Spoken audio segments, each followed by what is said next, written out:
Friends, এটা হলো friendship day second পার্টের ভিডিওটা। দেখো আমরা চলে এসেছি টোটো থেকে নেমে ক্যাফে কফি ডেতে। এটা একদম যশোর রোডের উপরে। এই যে আমি নেমে গেছি, ঢং করতে করতে যাচ্ছি।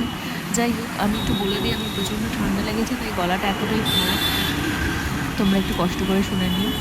তো আমরা পৌঁছে গেছি সিসিডিতে। এই যে বসেই আমাদের শুরু হয়ে গেছে ফটো তোলা। আগে কি অর্ডার দেবো সেই সব না চিন্তা করে আগে তো আমাদের পোজটা দিয়ে দিই, তারপরে না হয় পেটে কিছু দেবো।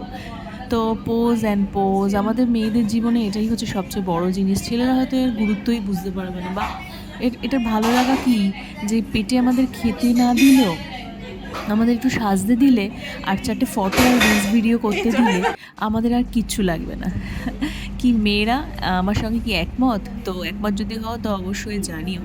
দেখো ওরা দুজনে চিন্তা করছে যে কী অর্ডার দেওয়া যায়, প্রচণ্ড এক্সপেন্সিভ তো সিসিডি আমরা সবাই জানি। তো কী অর্ডার দেওয়া যায় সেগুলো আমরা চিন্তাভাবনা করছি, ওরা করছে, আমি ওদিকে মাথাও ঘামাচ্ছি না, আমি আমার কাজ করে যাচ্ছি, আমার ভিডিও এই সমস্ত কাজ করে যাচ্ছি। তো যাই হোক, ওরা অর্ডার যা হোক দিচ্ছে, আমার দেখার দরকার নেই, শুধু পেটা করে দেবো, সেটাই হলো ব্যাপার। তো ওদের তাকাতে বললাম আমি একটু, কিন্তু ওরা প্রচণ্ড ব্যস্ত। আমি আমার কাজ করে যাই, আমি কিন্তু ভিডিও করে যাই। তারপরে ওখানে যে একটা বড় মিরর ছিল সেখানে দাঁড়িয়েও খানিকক্ষণ একটু ভিডিও করে নিলাম, কারণ এটাই তো আমার জীবনের একটা বড় পার্ট না?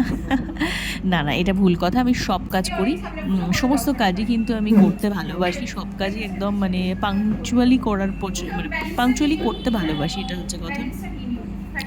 তো অর্ডার দেওয়া মোটামুটি হয়ে গেছে, আমি একটু দেখাচ্ছি। দেখো খুব ভিড়, আমাদের তো আড্ডার আর শেষ নেই। অর্ডার দেওয়া হয়েছে, আসেনি এখনও, আড্ডা দেওয়া হয়েছে। মানে এটা কিসের আড্ডা হচ্ছিলো একটু বলে দিই, যে পুজোতে কে কী ড্রেস কিনেছে, এটা হচ্ছে তার আড্ডা, ঠিক আছে? মানে কার কটা হয়ে গেছে, কে কটা পিছিয়ে আছে। আমি একটু পিছিয়ে ছিলাম, ওরা এগিয়ে গেছে, ওরা প্রচুর কিনে ফেলেছে, আমি এখনও পর্যন্ত কিনে উঠতে পারিনি, কিনবো। অ্যাকচুয়ালি আমার তো সারা সপ্তাহ বেরোনোর প্ল্যানিংটা থাকে, সারা সপ্তাহ যেহেতু অফিস থাকে, মানে স্কুল থাকে, ফলে আর ওই পরের ঘটনাটা আর মাথায় থাকে না। যখন পুজোর কাছাকাছি আসবে তখন মনে হবে যে আমাকে অনেক কিছু কিনতে হবে, তখন পুরো ঝাঁপিয়ে উঠবো, অনলাইনে বলো অফলাইনে বলো যেখানেই বলো সেখান থেকে জামাকাপড় কিনতে শুরু করে দেবো।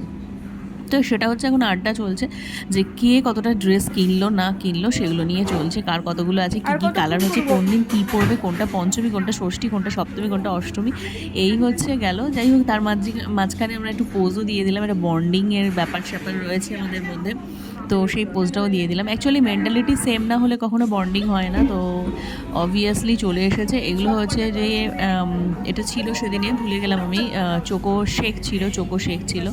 তো এগুলোর এক একটা চোকো শেকের দামই ছিল 400 টাকার উপরে প্রায়। এরপরে আর কিছু খাইনি, কারণ আমরা অন্য জায়গায় গিয়ে আরও অনেক খাওয়া দাওয়া করেছি। আর এইখানেই সেদিনে আমার গলাটা ঠান্ডা লাগলো এইটা খাওয়ার ফলেই। তো খুব খারাপ, মানে খারাপ না, খুব ভালো খেতে, অনেকটা কষ্ট হয়েছে এতখানি খাওয়ার শেষ করতে, কিন্তু আমার গলাটা সেই যে বসলো, এখনও সেটা চলছে। তো সেটা খাচ্ছিলাম, আর তোমরা তো দেখেইছো, সেগুলো রিলস করছিলাম। তো খাওয়া দাওয়া হয়ে গেছে, আড্ডা মারা হয়ে গেছে, লাইভও করা হয়ে গেছে। এইবার আমাদের এখান থেকে যাওয়ার পালা, কারণ এখানে এতটাই এক্সপেন্সিভ আমরা জানি সেটা। তো এখানে পেট ভরে কিছু খাওয়া যাবে না। তো আমরা যশোর রোডের সামনে উপর দাঁড়িয়ে আছি, এই ভিডিওতে তোমরা দেখেছো যে যশোর রোডের ওপর দাঁড়িয়ে আমরা কথা বলছি।